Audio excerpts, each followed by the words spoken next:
Bonjour les amis de la culture. Aujourd'hui, nous recevons Malika Javel, peintre, maquettiste, parcours étonnant, vous verrez, et Philippe Fraud, qui vient pour son 8e roman, Honte. Et de honte, il n'y en a pas à voir. On va rejoindre nos invités. Il faut prendre tout le matériel maintenant. En passant la régie, sans eux, il n'y a pas d'émission. C'est clair. C'est parti.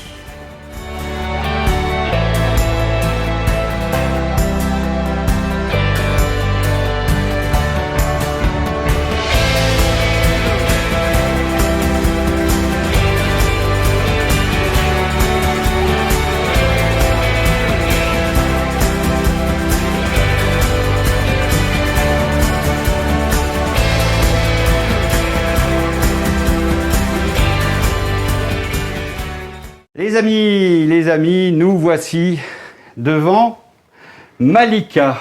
Bonjour. On vous appelle Mimi. C'est ça. Je crois. Oui. Et on va se tutoyer parce qu'on se connaît. Eh oui. Formidable. Et ça ne suffit pas, hein. Donc il y a Philippe Fraud, Bonjour. qui était déjà venu. Comment va? Ça va bien? Ça va bien, impec. Allons-y. Alors, bon, on a dit qu'on se tutoyait, donc c'est bien. Je vous ai brièvement annoncé tout à l'heure. Mais peut-être, vous pouvez vous présenter un petit peu mieux, Oui, bien tous sûr. les deux. Alors, pour mon cas, je fais de la peinture acrylique depuis peu de temps. Enfin, sur tableau, sur support depuis peu de temps. C'est les tableaux qu'on voit, hein, qu'on a vus déjà. Hein. Oui, c'est ça. Voilà, c'est ça. Et sinon, avant, je faisais essentiellement du dessin et uniquement pour le loisir. Et maintenant, C'est bien, voilà. c'est bien, c'est bien. C'est bien. Philippe, Oui, moi je suis là pour présenter mon 8e roman, Honte. très bien. 8e, c'est 8e ça. roman, le 9e qui est terminé, mais ça sera pour une prochaine fois. Et puis tout à l'heure, Malika qui est aussi concernée par le 9e. Mais on va voir ça après. Une surprise. Voilà. Ça commence bien, une surprise, formidable. Alors Malika, tu habites Saint-Fargeau. Oui, c'est ça, tu m'as dit. Saint-Fargeau. Oui. Alors je ne connais pas la région encore. Oui. Ça va venir, mais je ne connais pas la région. Tu vas parler du château Oui, de Brique le château Rose. de Brique Rose, c'est ça, oui. Vous ne connaissez pas du tout le château Non, de Brique Rose non, de non. Saint-Fargeau. Pourtant, il est très connu avec un spectacle historique et tout, donc il y a plein de choses très intéressantes. D'accord, Voilà. bien. Et tu as participé à quoi? T'as fait... Pour le château Oui. J'ai déjà fait des spectacles, oui. Parce que tu travaillais avant, je crois. Oui, mais pas pour le château. Pour le château, c'était uniquement en tant que bénévolat, puisqu'ils font des spectacles historiques Bien. où les gens du village sont conviés en tant que bénévoles à participer. Et voilà. Et la prochaine fois, tu vas exposer. Je crois que tu as une exposition. de J'ai une prévue. exposition de prévue très bientôt, très bientôt. Dès que c'est possible. Voilà, on va attendre que ce soit possible. À la métairie gourmande, donc une amie, Marie-Jeanne, et Francis Bouteau. Voilà. Voilà, donc Marie-Jeanne et Francis Bouteau, qui eux m'ont vraiment poussé déjà à que ce soit sur des supports, que ce soit sur des tableaux, et m'ont proposé donc de faire une exposition chez eux. Voilà. Formidable, c'est bien. J'espère qu'on y sera, hein, qu'on viendra. Et tu travaillais alors avant ton parcours? Oui, donc je travaillais au collège de Saint-Fargeau avec des enfants handicapés en classe Ulysse, où j'ai fait aussi pas mal d'ateliers avec eux pour Bien. le loisir. Plus pour le loisir et le travail, puisque c'était quand même mon travail, avec des enfants en situation de handicap. D'accord, bien. Voilà. Et maintenant, tu peins. Et voilà, depuis peu, oui, je fais que de la peinture, c'est ça. Tu fais des maquettes aussi pour les livres, Oui, pour les albums. illustrations, oui, des illustrations pour des livres. Bien. Entre autres, Philippe Fraud. Ah, c'est ça. Voilà. C'est ça. Tu vois, faut laisser parler les femmes en premier. Hein, Je voulais d'habitude. pas tout dire, mais effectivement, oui, voilà. Donc pour la couverture de son 9e livre. Voilà. D'accord. Et on n'aura pas plus d'infos que ça. Si Philippe. Voilà, ça y On est. peut en donner Les femmes, quelques-unes. on jette des trucs Oui, et mais je ensuite. ne peux ouais. pas non plus Pas tout tout dévoiler. complètement, mais on va en dévoiler un petit peu. Bon, Tu c'est vas un pas- tableau. Pas tout, pas le tableau, ouais. Ah, c'est un tableau que tu as fait. C'est un tableau. Ouais. Et c'est un tableau que tu as fait et Philippe, tu as été conquis par ce tableau. Alors, en fait, l'histoire, c'est pas comme ça. C'est-à-dire que moi, j'ai Exactement. connu Malika, on s'est connus via Facebook, puis j'avais fait un concours pour gagner le 8e roman.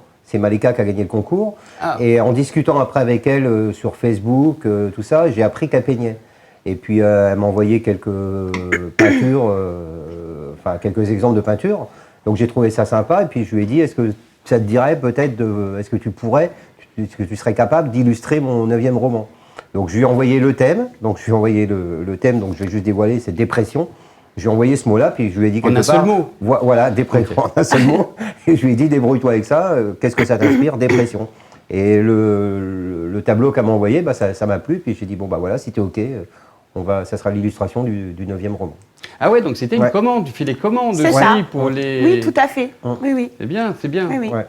Donc, et alors, il est bien le 9e? C'est d'ailleurs... vous le découvrirez. D'accord. Donc Philippe, j'ai lu un petit peu ton livre. Aïe, aïe, aïe. J'ai peur du 9e, je vais tomber en dépression. Mais honte, pourquoi honte? Pourquoi honte? Parce que c'est un peu l'histoire du personnage, enfin d'un des personnages principaux. C'est-à-dire que c'est la jeune ado qui, au fur et à mesure de l'histoire, en voyant son père qui va se laisser un petit peu dépérir, qui va tomber dans une déchéance, qui va commencer à avoir honte de son père, justement. C'était pour expliquer, des fois, quand on peut avoir des très bons rapports avec quelqu'un, comment des fois les rapports peuvent se disloquer et qu'on peut en arriver à se détruire mutuellement, quoi. Ouais, tout à fait. Alors, j'ai lu, donc c'est vrai que c'est assez sombre quand même. Ouais, souvent. C'est assez sombre, et j'ai cru que la honte était plutôt du père, de tomber dans la déchéance, dans l'alcoolisme, dans tout ça, et qui se transmet aussi à travers l'abandon, si j'ai bien compris. Je peux laisser dire, il y a un passage, page 36, où tu écris « Depuis ce jour, je hais tout ce qui touche de près ou de loin à l'Église, car ces gens-là ont tué mes parents, et l'image des gendarmes est toujours associée à la séparation brutale avec eux. » Ouais. C'est fort quand même. C'est la fiction? Plus ou moins. C'est vrai que j'ai toujours eu un petit problème avec la religion. C'est-à-dire que ce que je reproche souvent à la religion, c'est-à-dire que c'est eux qui prônent la tolérance. Et malheureusement, on le voit souvent, et que ce soit dans les actualités ou un petit peu partout, ils prônent la tolérance et c'est souvent eux les moins tolérants. On va pas faire généralité. Pas généraliser, mais c'est vrai que j'ai... C'est un peu ton parcours Ouais, j'ai un petit peu, en discutant des fois avec certaines personnes qui étaient relativement très croyantes et tout, et en poussant un petit peu, en essayant de parler, que ça soit de tout un tas de choses, l'homosexualité, des choses comme ça, même le racisme, je me suis rendu compte qu'ils n'étaient pas si tolérants que ça. Et puis par certaines affaires qu'on a déjà entendues de droite et de gauche, et ça me gêne un peu, donc j'ai un petit peu un souci avec ces gens-là. Ouais. D'accord, oui. D'ailleurs, je les tacle presque dans chacun de mes livres, j'ai toujours un petit tacle pour... Donc ça c'est fait. Ça c'est fait. Par contre, il y a une chose que j'ai remarqué, c'est que le personnage en question qui tombe dans dans la dépression. Ouais. Donc peut-être le 9e, c'est une suite de celui-là? Non, du tout. Loupé. J'ai essayé. Et donc ce personnage, tout ce qu'il aime commence par un M. Mathilde, Manon, le marathon. Ah oui, Et ça fait exprès? Non, non, je l'apprends aussi, là. Je l'apprends, ouais. Non, c'est pas toi qui as écrit le livre. C'est pas moi en fait, non, j'ai quelqu'un. Non, en fait, non, c'est pas du tout fait exprès, non. Il y a que Philippe Jean qui commence pas par un M, qui est bien aimé aussi du personnage. Alors ça, je me suis servi de moi parce que c'est mon auteur préféré, Philippe Jean. C'est vrai que j'ai tous ses livres, et c'est lui en fait qui m'a fait comprendre quelque part que avec l'écriture, on pouvait tout dire, quoi. C'est le genre d'auteur qui fait prendre conscience que c'est pour ça que je pratique pas du tout l'autocensure. Quand j'ai envie de dire quelque chose, je le dis. Si ça plaît, ça plaît. Ça plaît pas, quoi. Ouais, non, c'est bien. Après, il fait des livres et cher aussi. Enfin, Stéphane, je parle bien sûr. C'est lui qui fait. Ils savent pas. David Jean fait Déjeuner en paix, qui a écrit la chanson Déjeuner en paix, tout ça. Je crois qu'il y a tout un album. Oui, tout un album. Ils collaborent tous les deux. Oui, tout à fait, ouais. Donc moi j'ai lu, j'ai ressenti l'abandon et nos faiblesses, en fait, la descente aux enfers dans l'alcoolisme peut arriver à n'importe qui, c'est suite à un décès. Tout à fait, oui, voilà, suite à un décès. Voilà, en fin de compte, vous regardez l'émission, vous n'avez plus besoin de lire le livre. Voilà. Mais bon, c'est bien décrit quand même. Voilà, et c'est tout ce parcours que cet homme, au moment où il va se reconstruire, commencer à se reconstruire, sa fille va partir. Ouais. On ne raconte pas trop. Non, mais en gros, c'est ça, oui, c'est ça. Ouais, c'est ça, oui. Donc j'ai bien lu. J'ai vu aussi un truc qui était assez amusant, c'est les noms des personnalités. Tu changes une lettre, comme Claude Felouche. Felouche, ouais. Voilà. Sauf Adjani, où tu ne changes pas de lettre. Pourquoi? Je sais pas. T'as oublié? Non, c'était plus ou moins volontaire, c'était peut-être inconscient, je sais pas. Mais ouais, c'était... Après, je voulais pas trop rentrer dans la réalité quelque part. Donc, Adjani... Mais Claude Felouche, on comprend un petit peu. On comprend. Voilà. Non, je pensais que c'était... Voilà, donc le 9e est déjà en presse, non? Non, le 9e et le 10e sont écrits. Là, je suis en train de retranscrire le 9e parce qu'en fait, j'écris toujours à la main, j'écris à l'ancienne. J'écris tout à la main. Et là, le 9e, donc, est fini. J'ai fini d'écrire à la main. Donc, je suis en train de le retranscrire sur l'ordi. C'est à ce moment-là que je vais reformuler des phrases, que je vais changer certaines choses. Le 10e, lui aussi, est fini d'écrire sur papier. Quand le 9e va être transcrit sur l'ordi, là, je vais m'attaquer à l'écriture du 11e.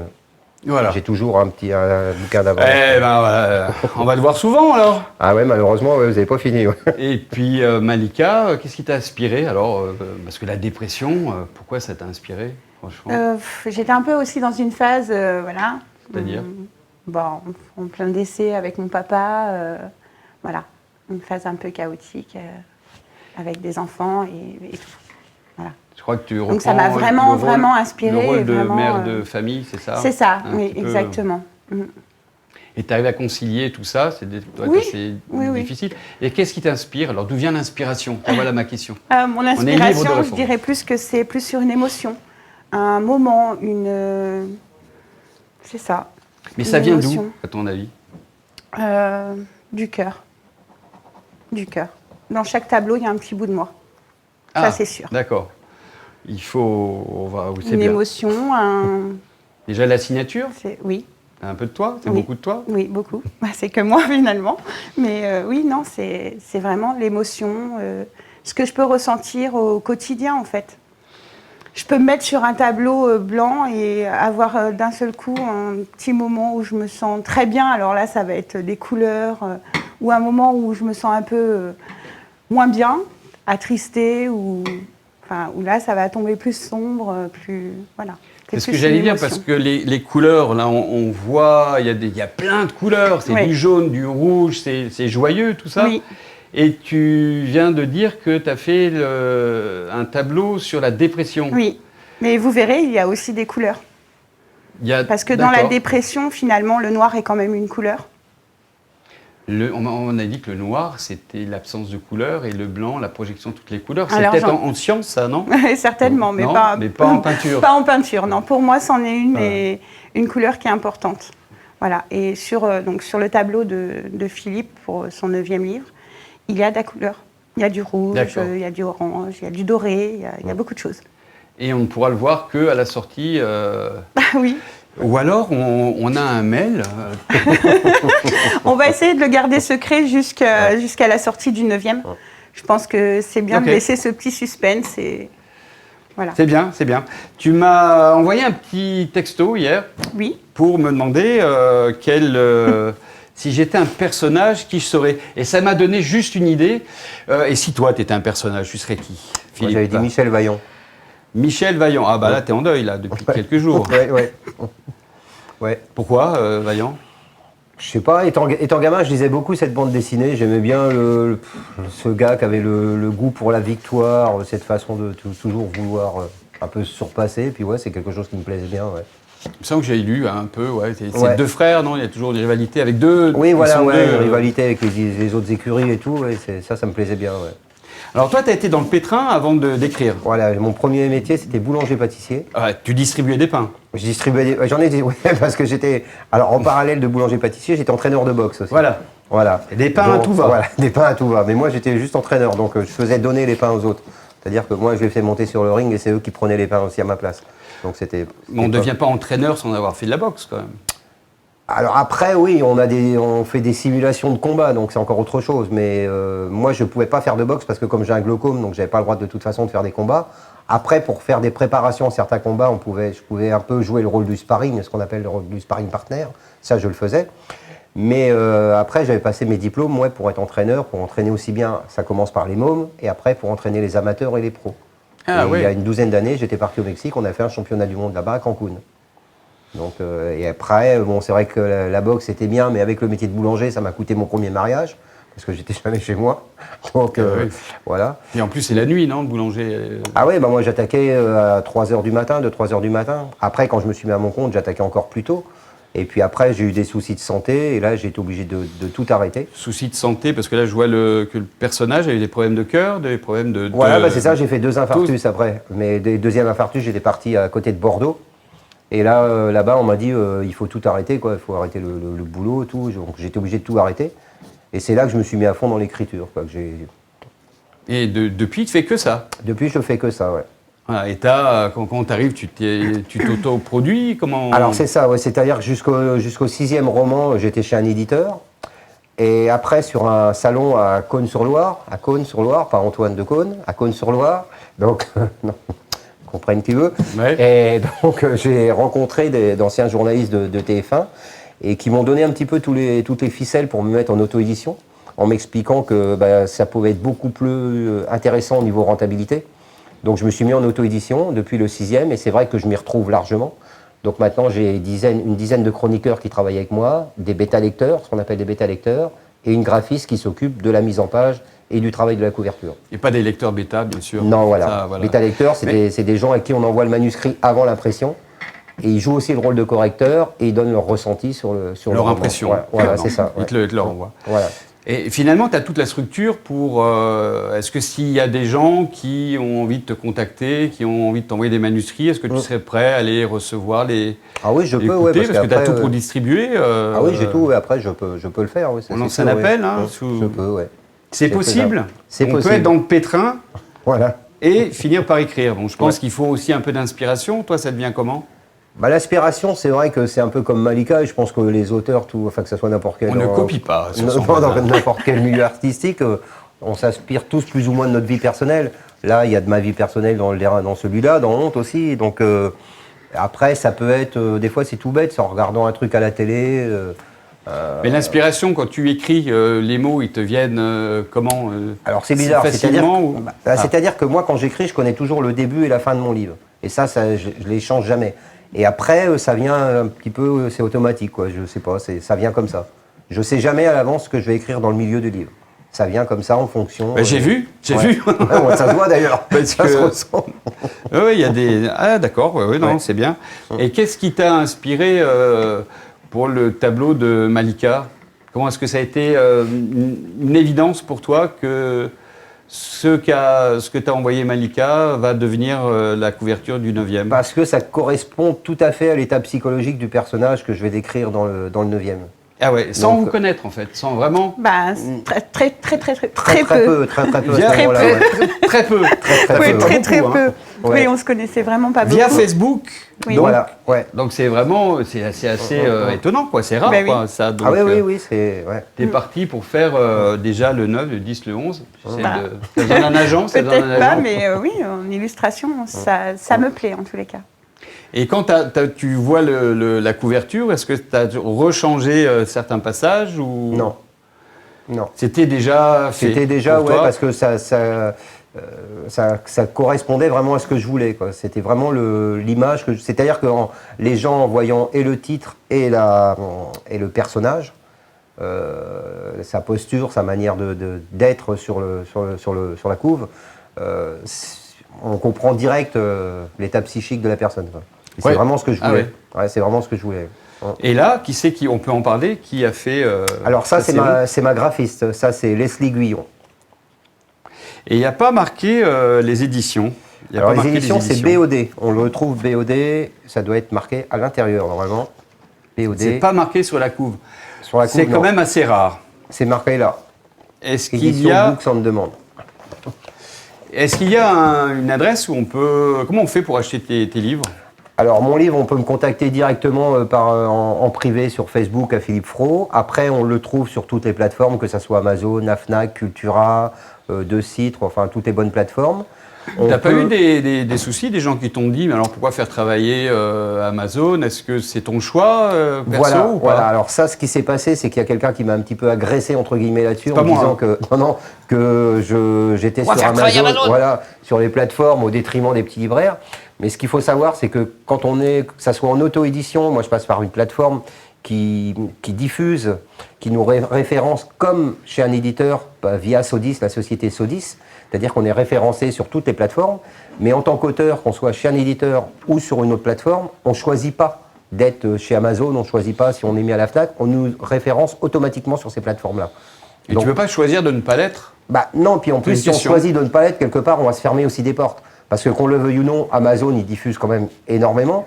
La FNAC, il diffuse énormément. On ne peut pas dire, en étant en auto-édition ou chez un éditeur, je refuse d'être déjà... Non, on n'a pas le droit de faire ça. On ne peut pas le faire. D'accord. Ouais. Donc tu ne choisis pas. Donc voilà, pour ceux qui ne savaient pas. Hein. Non, on ne choisit pas. Auto-édition, c'est possible. Je pense que c'est beaucoup de boulot. Il faut faire que ça. Tu ne fais plus que ça maintenant? Je ne fais plus que ça. C'est vrai que même pour faire ma propre publicité, tout ça, c'est à peu près 3-4 heures par jour pour tout faire. Ça, avec ça va aller plus vite là. Ouais, dis, hein. pour aller avec les services presse, pour faire tout ça, mais bon, c'est intéressant aussi, puis je m'y retrouve largement, je ne regrette pas. Et puis c'est vrai qu'après, c'est pas un secret de dire que les éditeurs, les auteurs, c'est quand même les auteurs qui engraissent les éditeurs, parce que la moyenne générale en France, un auteur, c'est 30% pour le libraire, c'est à peu près 24% pour un éditeur, et c'est entre 8 et 10% pour l'auteur. Ah oui. Donc voilà, donc ce qui est quand même pas logique. Et le reste, parce que ça fait pas le compte. Le reste, après, il y a les diffuseurs, il y a tout ça, quoi, tout ce qui va autour, l'imprimeur, voilà, tout ça. L'État, voilà. les taxes. Donc, et ça, c'est quand même pas normal quand on y réfléchit.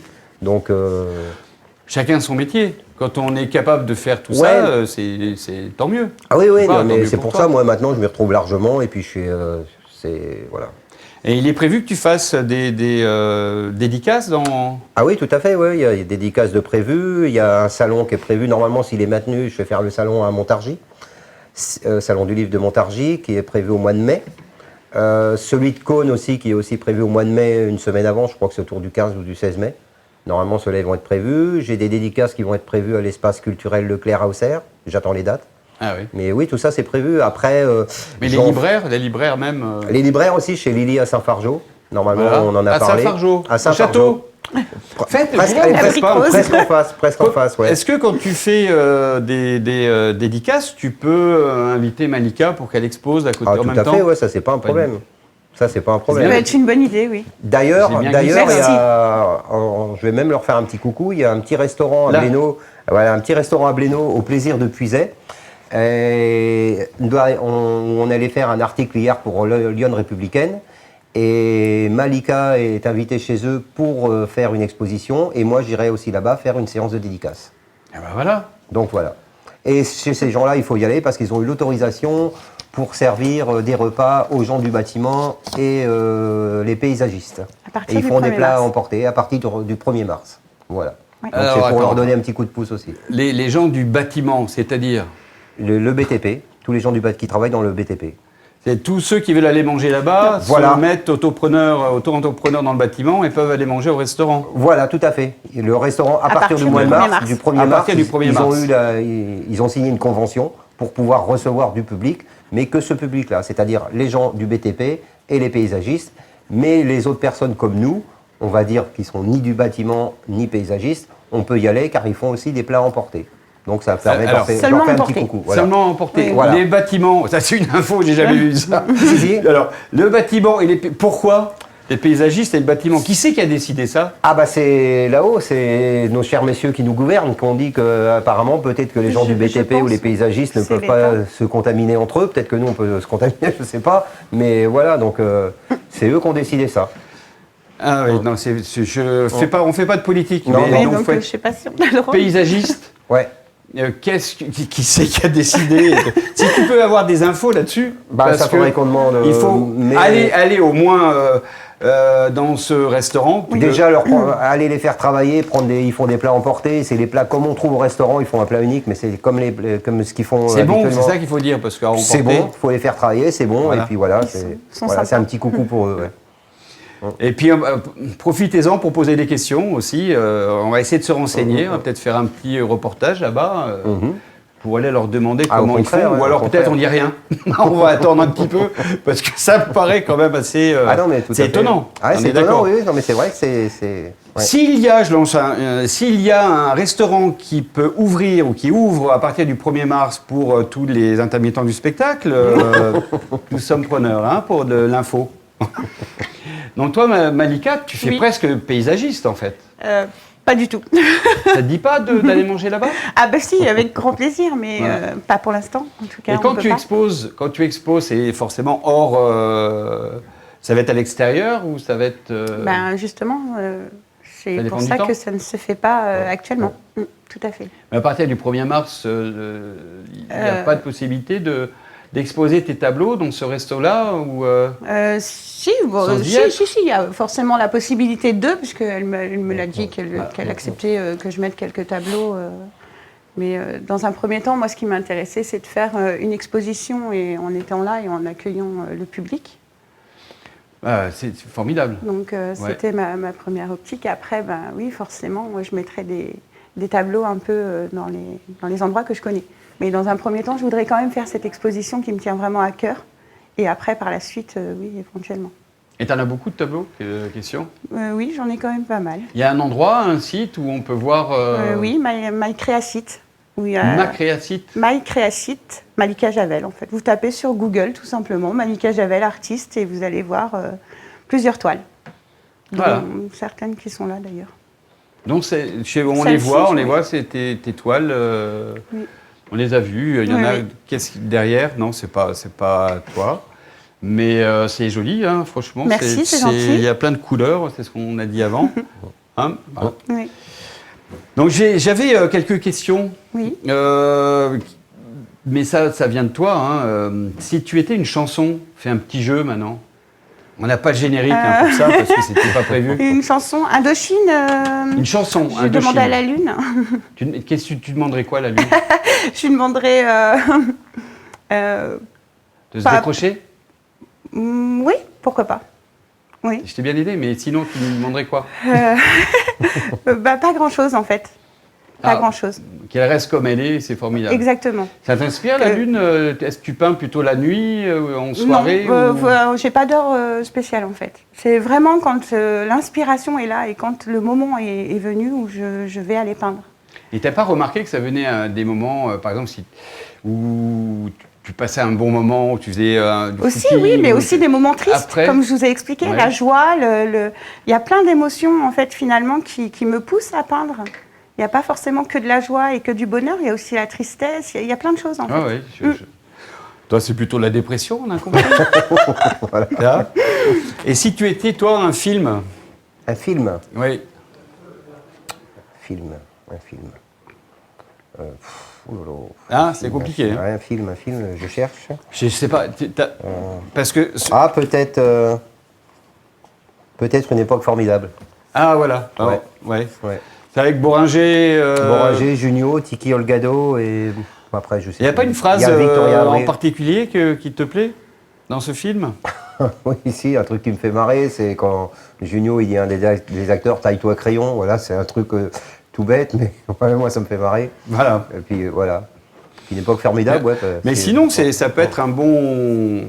S'il y a des réalisateurs en herbe qui ont envie de tenter aussi, ça peut être intéressant d'adapter un film. roman parce que c'est vraiment, c'est vraiment une histoire. On raconte une histoire, on est vraiment dedans, quoi.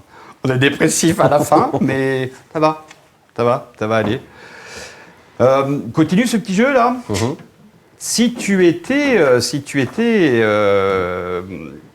un tableau.